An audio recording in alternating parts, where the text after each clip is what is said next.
Prezados amigos, fiéis seguidores do canal Professor Rico Guimarães, eu venho aqui com um assunto muito importante, né, para a compreensão do conceito político, do que está relacionado ao campo ideológico, tanto da esquerda quanto da direita.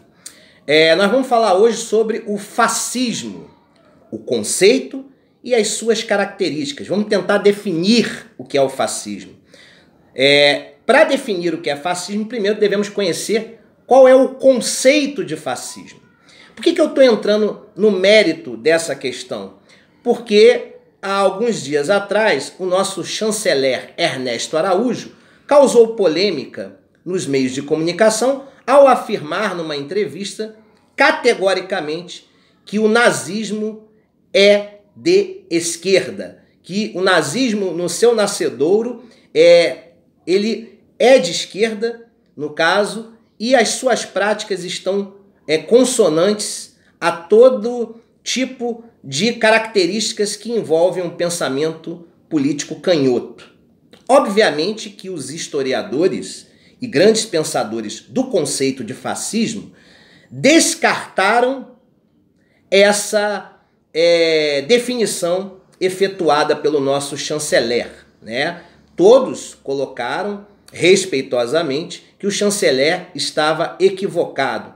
E uma minoria chegou até a depreciar a capacidade intelectual do nosso representante internacional. Mas isso é um outro ponto. Eu não vou entrar na polêmica do governo Bolsonaro. Eu vou falar, do fascismo, levando em consideração o seu conceito e as suas características como um mecanismo de instrução daquele que ainda não sabe o que representa o fascismo dentro do contexto histórico e também no sentido conceitual da palavra, a sua etimologia.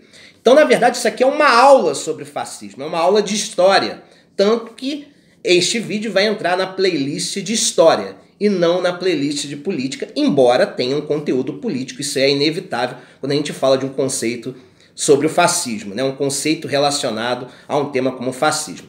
Eu não vou discorrer muito sobre o nazismo. Num vídeo futuro eu falo do nazismo. Hoje eu vou falar do fascismo, tá? E a primeira coisa que vocês têm que entender, tá?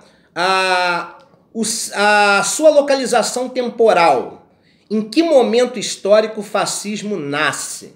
Então nós temos que fazer uma localização temporal do fascismo no seu nascedouro, ou seja, o que nós chamamos de protofascismo, O fascismo no seu embrião. Como que o fascismo nasce? Em que conjuntura histórica? Pois bem, o fascismo ele nasce na década de 20 na Itália, através de Benito Mussolini, que criou inclusive o Partido Fascista Único. Cabe ressaltar que o nome fascismo também ele pode ser colocado como fascismo, porque fascismo seria a palavra original, tá? Já que o símbolo romano da autoridade se chama fascio e não fácil, então os italianos chamam de fascismo. Nós aportuguesamos o termo e chamamos de fascismo. Então, para que vocês possam entender, eu vou falar fascismo. Mas o nome correto é fascismo, tá certo? O fascismo ele nasce na Itália através de Benito Mussolini como uma reação ao crescimento dentro do meio sindical e, por consequência, dos operários italianos, das ideias anarquistas e comunistas. Ou seja, o anarquismo de Bakunin e o comunismo de Marx e Engels estava viciando ideologicamente os trabalhadores italianos. E era necessário existir uma relação a esse crescimento do anarcocomunismo dentro das fábricas da Itália. Esses trabalhadores, em sua maioria simples e religiosos, estavam sendo contaminados por ideologias nefastas, segundo a ótica fascista, no caso, eu estou falando do anarquismo e do comunismo, que são conceitos diferentes. O anarquismo, ele defende a ausência de Estado, E já o comunismo, ele, no seu nascedouro, também propõe a ausência de Estado, mas na prática ele usou do Estado para controlar as sociedades no qual ele se consolidou. Tá? Também não vou entrar no mérito do que é anarquismo ou comunismo. Em vídeo futuro eu explico melhor. Mas são duas teorias de esquerda com características totalmente diferentes. Talvez a única coisa que tenham em comum é que ambas as ideologias combateram tudo aquilo que estava dentro do espectro ideológico da direita. No caso, tanto o liberalismo quanto o próprio fascismo ou nazifascismo, se nós pudermos incluir o pensamento de Hitler, ou seja, o fascismo que foi propagado na Alemanha. Pois bem, então o fascismo ele veio, né? O Partido Fascista ele veio como uma reação ao crescimento do anarcocomunismo dentro do movimento operário italiano. E claro, por causa disso, o fascismo teve apoio da burguesia, mesmo aqueles que comungavam com o pensamento liberal, viam que num determinado momento era necessário apoiar os fascistas para eliminar o mal maior, né, que era a formação ideológica dos trabalhadores, tanto em relação ao anarquismo quanto ao comunismo. Era necessário extirpar, né, os males tanto do anarquismo quanto do comunismo dentro do seio social médio italiano, formado pelos trabalhadores. Então era necessário extirpar esse pensamento. Então naquele momento, como o fascismo estava crescendo e não tinha ainda mostrado as suas garras totalitárias, era visto como um movimento, sim, moralista, de extrema direita, mas ainda um movimento que servia apenas como um mecanismo útil de extinção das ideologias de esquerda na Itália. Então até mesmo os democratas, os liberais, num primeiro momento apoiaram o fascismo, né? E isso também fica importante a gente entender que outras instituições também apoiaram o fascismo, como a Igreja Católica. Cabe ressaltar num primeiro momento, quem não conhece o Tratado de Latrão, onde Mussolini oficializou o Vaticano como um Estado da Igreja Católica, ou seja, deu o Vaticano, até então um bairro encravado na cidade de Roma, para a Igreja Católica. Ou seja, foi um presente de agradecimento a todo um apoio que a Igreja Católica produziu para o fascismo, tendo por objetivo extirpar as ideias marxistas e anarquistas dentro da sociedade italiana. Então, como a Igreja Católica colaborou de maneira direta com esse processo de desconstrução das ideologias de esquerda dentro da sociedade italiana, em troca, Mussolini deu de presente o Vaticano para a Igreja, através do Tratado de Latrão, em 1927. Tá? Então, a partir desse tratado, o Vaticano passa a ser um Estado oficial da Igreja e o Papa passa a ser um chefe de Estado e de governo dentro do Vaticano, que é um Estado do tamanho de um pequeno bairro, né? Tem uma praça e algumas ruas em volta, é o menor Estado do mundo. Pois bem, então a Igreja Católica também apoiou a burguesia italiana, a Igreja Católica, né? As classes médias que estavam vinculadas, né, tanto ao catolicismo quanto ao pensamento burguês também vão apoiar o fascismo. Tá? O alto empresariado nacional também vê no fascismo até mesmo um mecanismo para o crescimento da chamada burguesia nacional, ou seja, a classe média, a Igreja Católica, o empresariado nacional e a burguesia liberal se unem num primeiro momento para apoiar o fascismo no seu nascedouro como um mecanismo útil, tá, de extinção das ideias de esquerda. Depois o fascismo ele vai endurecer, vai se tornar uma ideologia totalitária e muitos desses liberais vão se voltar contra o fascismo. Mas aí já era tarde naquele momento. Ok, gente? Fascismo vem de fascio, que era um feixe junto ao machado que simbolizava a autoridade romana. E como o fascismo, através de Mussolini, tinha por objetivo reativar o Império Romano, o fascismo ele teria como objetivo principal criar a chamada Nova Roma, ou seja, fazer com que o Império Romano, que estava adormecido, fosse reativado. Ou seja, se o Império Romano ele dominou o mundo lá na Idade Antiga, tá? Agora o Império Romano ele seria renascido para dominar novamente o mundo já na contemporaneidade. Então seria um renascimento do Império Romano. O significado do fascismo era esse, né? O fascismo estava vinculado a uma ideia de domínio estatal, um Estado que representa a reativação de uma civilização histórica e que terá por objetivo dominar o mundo com uma série de regras concernentes à própria ideologia.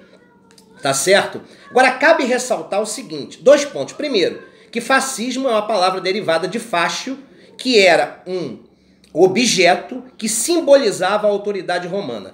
Como Mussolini tinha por objetivo fazer da Itália uma nova Roma, ou seja, reativar o Império Romano para novamente dominar o mundo, então, claro, dentro desse objetivo era necessário criar uma ideologia cujo nome estivesse vinculado ao símbolo romano da autoridade. Agora, nós temos que saber separar fascismo de nazismo. O fascismo é um gênero cujo nazismo é uma espécie. Ou seja, o nazismo é uma espécie do gênero fascismo. É um tipo de fascismo com peculiaridades, ou seja, com características próprias, que o diferem do fascismo tradicional, ou seja, o fascismo italiano. A maior característica que difere o fascismo alemão, ou seja, o nazismo, do fascismo tradicional italiano, é a eugenia, tá? Ou seja, a eugenia tinha 2 pilares. A ideia de superioridade étnica, característica essa que não encontramos no fascismo tradicional, porque o fascismo tradicional italiano, repito, está vinculado à ideia de soberania estatal e não de soberania étnico-racial, como no caso do nazismo. E outro pilar no qual se sustenta a eugenia alemã é a ideia da seleção natural. Somente os fortes de origem ariana devem fazer parte do protagonismo da construção da ideologia nazista. Ou seja, todas aquelas raças e etnias que eram consideradas inferiores, elas serviam ou para ser escravizadas ou para ser exterminadas. E por consequência disto, nós temos, infelizmente, o episódio do Holocausto, né, relacionado a judeus, a ciganos, a negros e outros povos que eram considerados inferiores dentro da ótica eugênica nazista. Mas a eugenia é uma característica que é particular do nazismo. O fascismo tradicional italiano, até por características de origem étnico-racial, já que a Itália é um estado miscigenado, ele não é um estado que tem uma raça específica ou um perfil étnico-racial específico. A Itália ela é fruto de uma mestiçagem formada por mouros, latinos, né, descendentes de Roma, povos do norte da Europa. Todos os povos daquela região do Mediterrâneo e do norte da Europa e até mesmo do norte da África se miscigenaram dentro da Península Itálica. Então a Itália ela é uma nação cujo perfil étnico-racial é majoritariamente branco, mas que tem origens relacionadas a muitos povos. Então fica difícil você definir de qual raça ou etnia é o italiano. Por isso, um pensamento de supremacia étnico-racial, ele não conseguiria se aplicar no caso do fascismo italiano. No caso do fascismo alemão, não. Os alemães tinham uma noção de cultura e origem étnico-racial específicas, né? No sentido de que os alemães originais descendiam da raça ariana e essa raça ariana que deveria dominar o mundo. Então veja que o nazismo ele tem uma característica peculiar que é justamente o discurso de superioridade étnico-racial e não o discurso de superioridade de um Estado sobre o mundo, como era o caso do fascismo italiano. Pois bem, quais são as características do fascismo? E aí eu elenquei, né, 2 tipos de características, tá? As características que fazem com que os mais ignorantes ou alienados confundam, né, o fascismo com o comunismo, por exemplo, e aí de maneira errônea dizem que o fascismo é de esquerda, só porque existem certas características que aproximam o fascismo do comunismo, que são características comuns de toda uma conjuntura histórica entre guerras. Ou seja, quase todos os regimes totalitários das décadas de 20, 30 e 40, eles beberam da fonte do totalitarismo. né? Beberam da fonte do autoritarismo extremado, né? Beberam da fonte do partido único. Então são características que aproximam o fascismo do comunismo. Mas quase todos os estados totalitários da época tinham essas características. E nem por isso eram iguais em todas as suas características. E é isso que eu quero mostrar de maneira didática para vocês aqui. Então primeiro eu vou elencar as características que aproximam o fascismo do comunismo, mas que são características comuns a todos os estados totalitários daquela época, naquela conjuntura histórica. Primeira característica, né, comum entre o fascismo e o comunismo e que infelizmente faz as pessoas de maneira errada acharem que o fascismo é de esquerda por causa disso. Tanto o fascismo quanto o comunismo são alimentados por uma ditadura de natureza totalitária.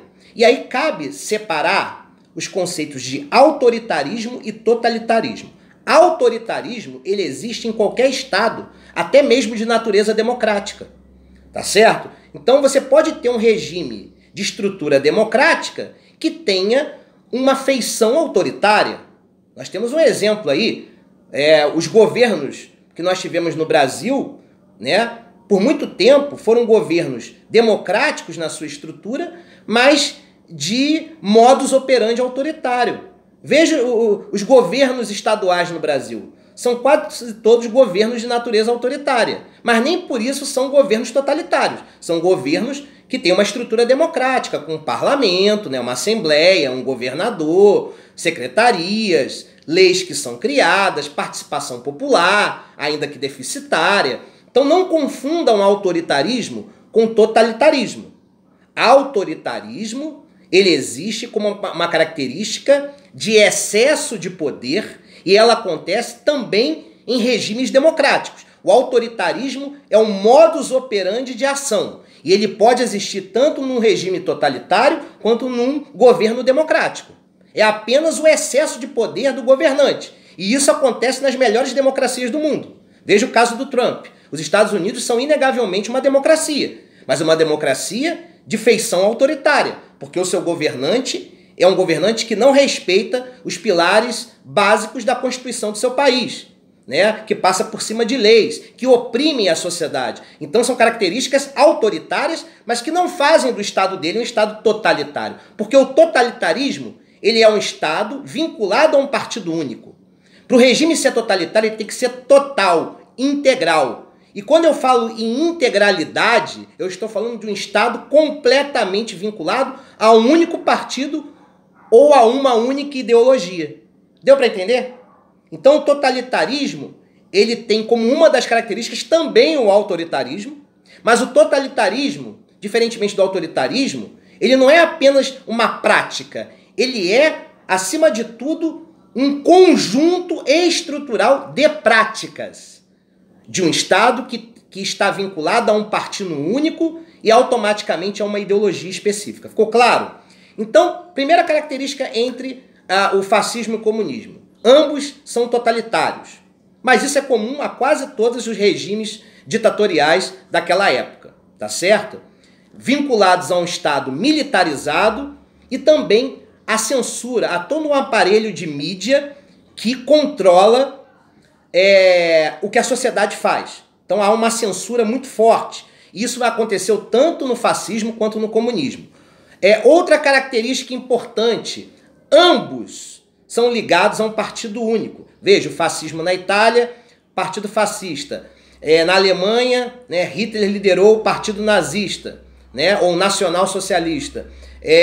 Na União Soviética você tem o Partido Comunista. Até hoje você tem o Partido Comunista na Coreia do Norte, em Cuba, na China. Ou seja, tem que existir um partido único. E isso é comum de todos os regimes totalitários, sejam de esquerda ou de direita. Outro ponto importante, ambos combatem o liberalismo político e econômico. Tanto o fascismo como o comunismo perseguem as ideologias liberais.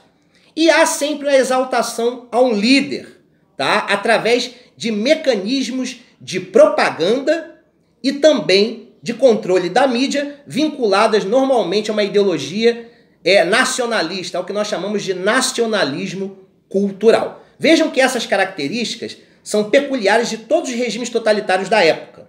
E não é por causa que dessas características que vinculam o fascismo ao comunismo que de maneira rasteira e superficial você já vai definir o fascismo como de esquerda. Não tem como. Seria a mesma coisa que também do outro lado eu pudesse definir o comunismo como de direita. Então não vamos cair nessa retórica pobre e desprovida de análise conceitual que pessoas alienadas querem passar para você, que faz parte da minha audiência. Agora, preste atenção, tem as características que são peculiares do fascismo. Características que só pertencem ao fascismo e que servem como mecanismo diferenciador do fascismo em relação ao comunismo. São essas características que separam de maneira muito forte o fascismo do comunismo. Tá? São essas características que tornam fascismo e comunismo ideologias de campos diametralmente opostos. Quais são as características que são comuns somente ao fascismo e que fazem dele ser, conceitualmente, uma ideologia de direita? Primeiro, o nacionalismo exacerbado, vinculado a um discurso de exaltação à pátria. Isso só existe no fascismo. Isso só existe em regimes de extrema-direita. O comunismo ele tem uma natureza internacionalista. Trabalhadores do mundo univos. O comunismo não está vinculado a um Estado próprio. Ele está vinculado a uma luta internacional de defesa dos interesses dos trabalhadores. Do socialismo sendo propagador de uma transformação do mundo como um todo e não de um Estado específico. Nos regimes fascistas, não. Há um discurso de supremacia daquele Estado ou daquela etnia, daquela raça, no caso do nazismo, sobre o mundo. Então vejam que é um discurso vinculado à nação. É um discurso de natureza nacionalista e não internacionalista, como no caso do comunismo. O comunismo é internacionalista, portanto não tem como o comunismo ser igual ao fascismo. Outro ponto, o fascismo ele é antimarxista e antiprogressista. Ele tem uma natureza conservadora e reacionária. Como que um regime que persegue os marxistas vai ser de esquerda? Eu não preciso nem discorrer mais sobre isso, já está claro. Outro ponto, o fascismo ele defende a propriedade privada. O comunismo não, a propriedade é do Estado. O fascismo ele defende o direito do indivíduo a ter acesso à sua propriedade e é contra o fracionamento ou distribuição dessa propriedade para os outros. E o Estado não se apropria da propriedade privada. Esse é outro ponto fundamental. O comunismo não. O comunismo ele estatiza o sistema econômico. O fascismo não. Ele é capitalista. É o que nós chamamos de capitalismo de Estado, de natureza protecionista. Ok? Mas o fascismo ele tem um discurso de proteção à propriedade privada. Portanto, ele não pode ser de esquerda. Outro ponto, o fascismo ele é calcado num Estado orgânico corporativista, com uma legislação forte de defesa do trabalhador dentro do Estado, e não com um discurso de defesa ao trabalhador no sentido como um todo, do mundo como um todo, como é no caso do comunismo tradicional. Tá? E o que é esse Estado orgânico corporativista? É um Estado que defende que os órgãos, ou seja, os estratos sociais e institucionais, não devem brigar entre si, mas sim viver em constante harmonia social para que o Estado não faleça, não seja acometido por uma doença e morra. Para que o Estado esteja forte e sadio, é necessário que as classes sociais colaborem entre si. Há uma cultura padronizadora no fascismo, de perseguição a intelectuais e artistas, de maneira muito mais demasiada do que no caso do comunismo. Porque os estados comunistas, sim, por mais totalitários que fossem, davam muito mais apoio às artes e aos intelectuais e às manifestações culturais como um todo, do que no caso do fascismo. No fascismo, tá? O que vai acontecer? O Estado controla os meios de comunicação e controla as manifestações culturais vinculadas à ideia de nacionalismo cultural. Então, no fascismo, há uma retidão padronizadora controlada pelo Estado na cultura, coisa que não acontece no comunismo. E talvez a característica mais importante que desconstrói de vez essa aberração de dizer que o fascismo é de esquerda. Diferentemente do comunismo, tá? O fascismo ele tem uma ideologia vinculada à moral religiosa. Ele defende um Estado cristão. E a moral social está vinculada aos valores cristãos. Coisa que nunca aconteceu e jamais acontecerá num Estado comunista que defende os valores do ateísmo, tá? Que inclusive perseguiu os cristãos. Como é que uma ideologia de esquerda vai estar, autenticamente de esquerda, totalitária, vai estar vinculada a uma moral cristã? Ok, gente? E por fim, tá, eu quero falar para vocês, e vou indicar uma leitura do pensador português Boaventura de Sousa Santos, a maior autoridade sobre o conceito de fascismo no mundo, um grande intelectual, que foi o propulsor da ideia de fascismo social. O que é fascismo social ou neofascismo? É o fascismo dos dias atuais. E o fascismo de hoje, diferentemente daquele de outrora, é um fascismo de natureza plural, que está vinculado a várias áreas. Área econômica, política, cultural, religiosa, etc. Então hoje nós vivemos vários fascismos. Fascismo político, fascismo econômico, fascismo cultural, fascismo religioso. E é nisso que vocês têm que se estabelecer, gente. O fascismo hoje ganhou novas formas. E Boaventura explica muito bem isso. Muito obrigado pela atenção. Um grande abraço. Espero que tenham aprendido.